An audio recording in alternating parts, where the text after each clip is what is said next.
ಇದು FM 103.1 ಮೆಗಾಹೆರ್ಟ್ಸ್ ಕಂಪನಾಂಕದಲ್ಲಿ ಆಕಾಶವಾಣಿಯ ಮಡಿಕೇರಿ ಕೇಂದ್ರ.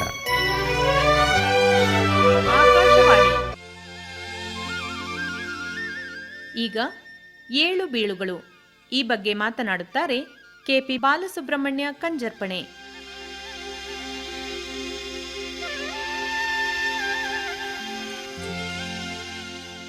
ಒಂದೇ ರೀತಿಯಲ್ಲಿ ಬದುಕನ್ನು ಕಳೆದವರು ಇರಲಾರರು.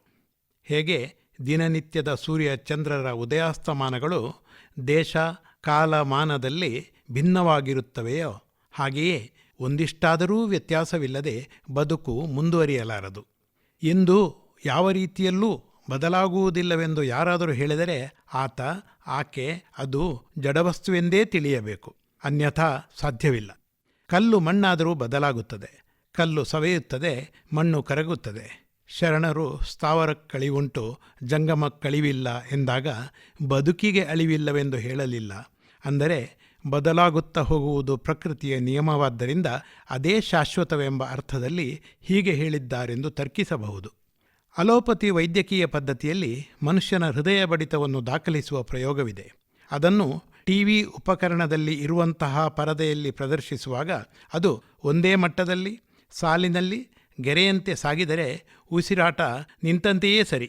ಅದು ಅತ್ತಿತ್ತ ಏರುಪೇರನ್ನು ದಾಖಲಿಸಿದರೆ ವ್ಯಕ್ತಿಯ ಜೀವಂತಿಕೆಗೆ ಸಂಕೇತವಾಗುತ್ತದೆ.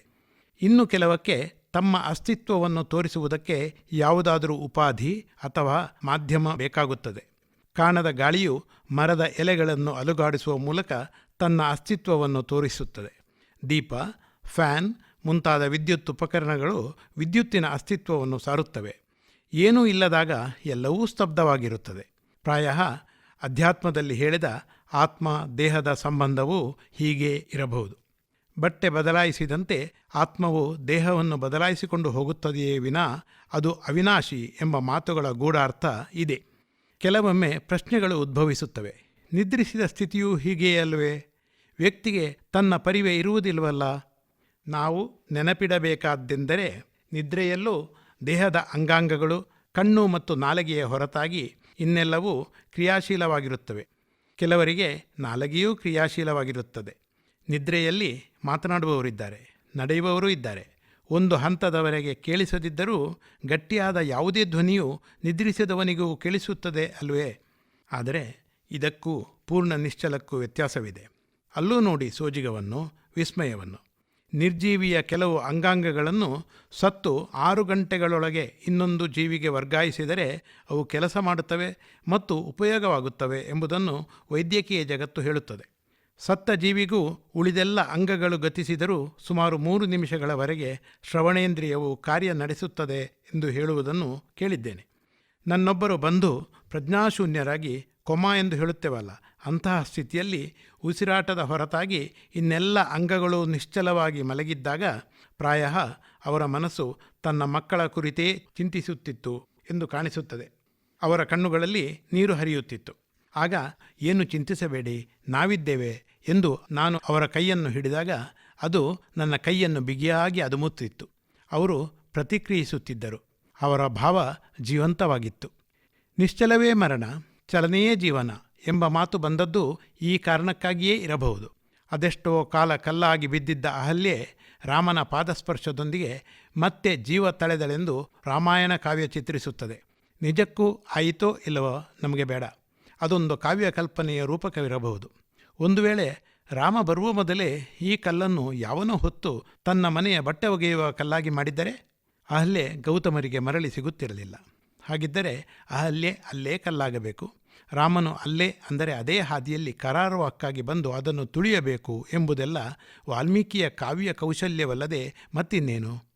ಅಂತೂ ಚಲನಶೀಲ ಜೀವಿ ನಿಶ್ಚಲವಾಗುವ ಸ್ವರೂಪವೇನೆಂದು ಚಿಂತಿಸುವಂತಿದೆ. ಸಾವಿನಿಂದ ಬರುವ ನಿಶ್ಚಲತೆಯು ಅಪರಿಹಾರ್ಯ. ಉಳಿದೆಲ್ಲ ನಿಶ್ಚಲತೆಯು ತಾತ್ಕಾಲಿಕ. ಪುನರುತ್ಥಾನವು ಅವರವರ ಯೋಗ, ಅವರವರ ಭಾವಕ್ಕೆ ಮತ್ತು ಭಕುತಿಗೆ ಸರಿಯಾಗಿ ಎಂಬುದು ತಾತ್ಪರ್ಯ. ಬದಲಾವಣೆಯೊಂದೇ ಶಾಶ್ವತ. ಅಸತ್ಯದಿಂದ ಸತ್ಯಕ್ಕೆ, ಮೃತ್ಯುವಿನಿಂದ ಅಮೃತತ್ವಕ್ಕೆ, ಕತ್ತಲಿನಿಂದ ಬೆಳಕಿಗೆ ಎಂಬ ಆಶಾದಾಯಕ ನೋಟ ಮನುಷ್ಯನನ್ನು ಎಂತಹ ಪರಿಸ್ಥಿತಿಯಲ್ಲೂ ಜೀವಿಸುವಂತೆ ಮಾಡಿದೆ. ಇದು ವಾಸ್ತವವಲ್ಲ, ಆದರೂ ಮನಸ್ಸನ್ನು ಹಗುರಾಗಿಸುತ್ತದೆ. ಇರಲಿ, ಮನುಷ್ಯ ಬದುಕಿನಲ್ಲಿ ಬದಲಾವಣೆ ಎಂಬಂತೆ ಏಳು ಬೀಳುಗಳನ್ನು ಕಾಣುತ್ತಾನೆ. ಬಿದ್ದಾಗ ಎದ್ದು ನಡೆಯುವುದಕ್ಕೆ ಪ್ರಯತ್ನಿಸುವುದು ಹುಟ್ಟಿನಿಂದ ಬಂದ ಗುಣ. ಪುಟ್ಟ ಮಗುವು ಬಿದ್ದಲ್ಲಿಂದ ಎದ್ದು ನಡೆಯುವುದಕ್ಕಲ್ಲದಿದ್ದರೂ ಚಲಿಸುವುದಕ್ಕೆ ಪ್ರಯತ್ನಿಸುತ್ತದೆ. ಯಾರಾದರೂ ತನ್ನನ್ನು ಎತ್ತುತ್ತಾರೋ ಎಂದು ಕಾಯುತ್ತದೆ. ಅತ್ತಿತ್ತ ನೋಡುತ್ತದೆ.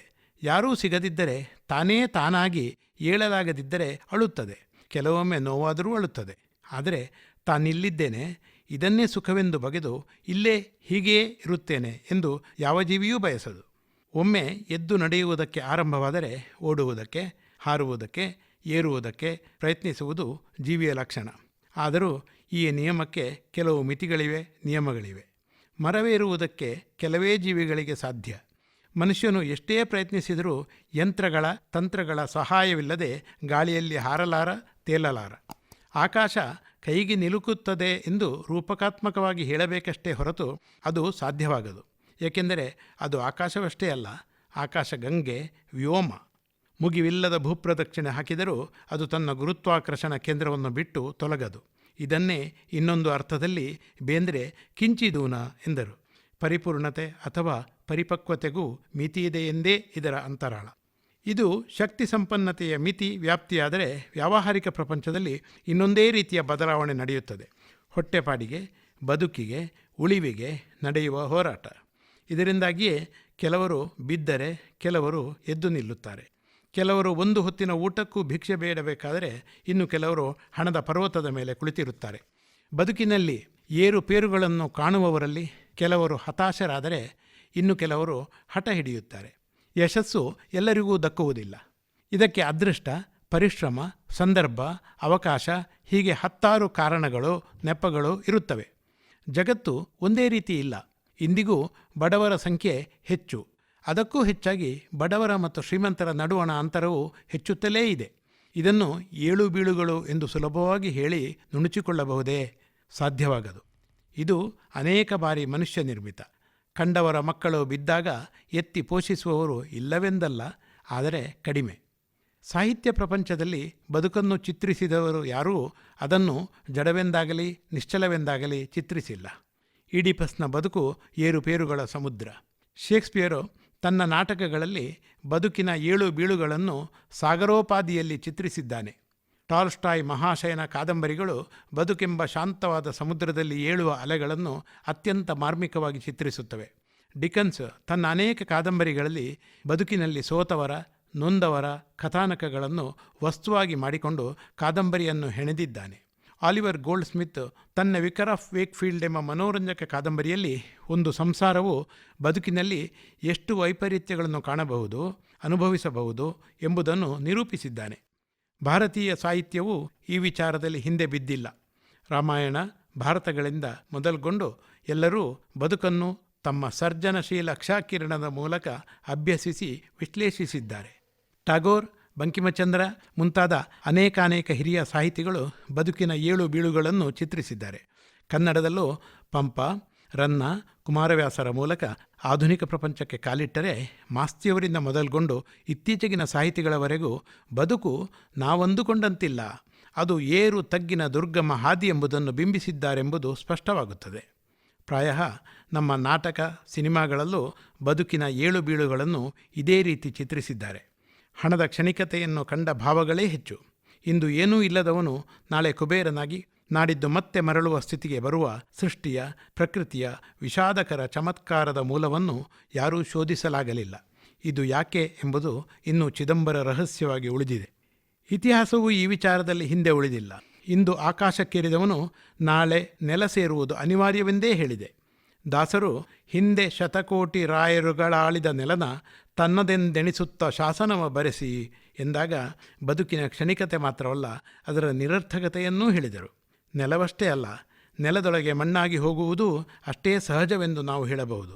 ಆದರೆ ಮತ್ತೆ ಮೇಲೆ ಏಳುವ ಸೌಭಾಗ್ಯ ಎಷ್ಟು ಮಂದಿಗಿದೆ? ಫ್ರಾನ್ಸಿನಲ್ಲಿ ನೆಪೋಲಿಯನ್ ಬೋನಾಪಾರ್ಟೆ ಚಕ್ರವರ್ತಿಯಾಗಿ ಮೆರೆದ. ಕೊನೆಗೆ ಸೋತು ಎಲ್ಬಾ ಸೆರೆಮನೆಯಲ್ಲಿ ಬಂದಿಯಾದ. ಮತ್ತೆ ಅಲ್ಲಿಂದ ತಪ್ಪಿಸಿಕೊಂಡು ಬಂದು 100 ದಿನಗಳ ಕಾಲ ಚಕ್ರವರ್ತಿಯಾಗಿ ಉಳಿದ. ಮತ್ತೆ ಅವನ ಅವಸಾನವಾಯಿತು. ಬಹುತೇಕ ಅರಸುಗಳ ಸ್ಥಿತಿ ಇದೆ. ಏರಿದವನು ತಾನಿಳಿಯಲೇಬೇಕೆಂಬ ವಾಸ್ತವ ಸತ್ಯಕ್ಕೆ, ಸತ್ವಕ್ಕೆ, ತತ್ವಕ್ಕೆ ಬದ್ಧರು. ನಮ್ಮ ಸೀಮಿತ ನೆಲದಲ್ಲಿ ಗರಿಕೆ ಅಂತಿದೆಯಲ್ಲ, ಒಂದು ಜಾತಿಯ ಹುಲ್ಲು, ಅದನ್ನು ಬೇರು ಸಹಿತವೆಂಬಂತೆ ಕಿತ್ತು ಹಾಕುವ ಪ್ರಸಂಗಗಳನ್ನು ಓದಿದ್ದೇವೆ, ಕೇಳಿದ್ದೇವೆ. ಚಾಣಕ್ಯನು ನಂದರ ಹುಟ್ಟಡಗಿಸಲು ಇಂಥದ್ದೊಂದು ಕೃತ್ಯವನ್ನು ಮಾಡಿದ್ದಾನಂತೆ. ನಾವು ನೆಲವನ್ನು ಹಸನು ಮಾಡಲು ಅಥವಾ ಚಂದಗಾಣಿಸಲು ಯಾವುದೇ ಹಠವಿಲ್ಲದೆಯೂ ಸೇಡಿಲ್ಲದೆಯೂ ಇಂತಹ ಕೆಲಸವನ್ನು ಮಾಡುತ್ತೇವೆ. ಆದರೆ ಒಂದು ಮಳೆ ಬಂದರೆ ನೋಡಿ, ಆ ಗರಿಕೆ ಹುಲ್ಲು ನೆಲದ ಮೇಲೆ ನಾನಿನ್ನೂ ಇದ್ದೇನೆ ಎಂದು ಪುಟ್ಟದಾಗಿ ಚಿಗುರಿ ಸೆಡ್ಡು ಹೊಡೆಯುತ್ತದೆ. ಫೀನಿಕ್ಸ್ ಹಕ್ಕಿಯ ಕಥೆಯೂ ಇದೇ ಆಗಿದೆ. ಅಂದರೆ ಅಳಿದ ಮೇಲೂ ಉಳಿಯಬಲ್ಲ ಸೃಷ್ಟಿಯ ಚೋದ್ಯವನ್ನು ನಾವು ನಮ್ಮ ನಿತ್ಯ ಜೀವನದಲ್ಲಿ ಕಾಣುತ್ತೇವೆ ಎಂಬುದನ್ನು ಆಸ್ತಿಕರು ದೇವರ ಕೃಪೆ ಎಂದರೆ, ನಾಸ್ತಿಕರು ಜೀವವೈವಿಧ್ಯದ ವಿಸ್ಮಯವೆಂದು ಹೇಳಬಹುದು. ನಡುವೆ ಇರುವ ಸಂಶಯಿತರು ಅದನ್ನು ನೋಡುತ್ತಾ ಆಕಸ್ಮಿಕವೆಂದು ಸುಮ್ಮನಿರಬಹುದು. ನಮ್ಮ ಸುತ್ತಲಿನ ಹಸಿರು ಸಂಪತ್ತು ಇರುವುದು ಮರಗಳಿಂದ. ಮಾಗಿಯಲ್ಲಿ ಅವು ತಮ್ಮ ಎಲೆಗಳನ್ನು ಕೊಡವಿಕೊಂಡು ಬೆತ್ತಲೆಯಾಗಿ ನಿಂತು ವಸಂತ ಋತು ಬಂದಾಕ್ಷಣ ಚಿಗುರಿ ನಳನಳಿಸುತ್ತವೆ. ಅವುಗಳ ಬದುಕಿನ ಏಳುಬೀಳುಗಳೆಂದರೆ ಇದೇ.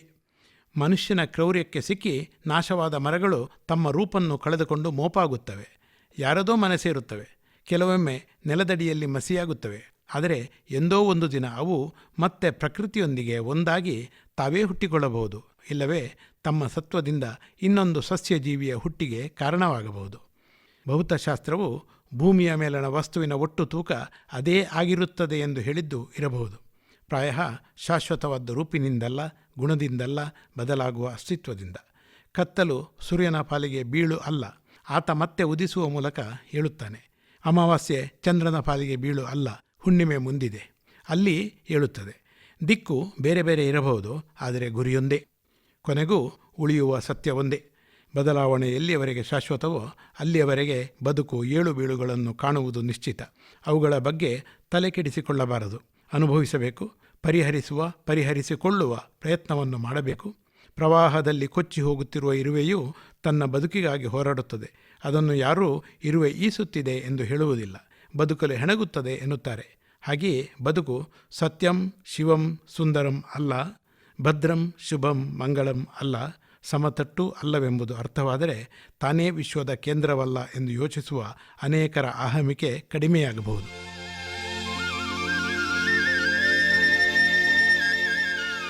ಶ್ರೋತೃಗಳೇ, ಇದುವರೆಗೆ ಏಳು ಬೀಳುಗಳು ಈ ಬಗ್ಗೆ ಮಾತನಾಡಿದವರು ಕೆಪಿ ಬಾಲಸುಬ್ರಹ್ಮಣ್ಯ ಕಂಜರ್ಪಣೆ. ಕಾರ್ಯಕ್ರಮ ಆಕಾಶವಾಣಿ ಮಡಿಕೇರಿ ಕೇಂದ್ರದ ಕೊಡುಗೆ.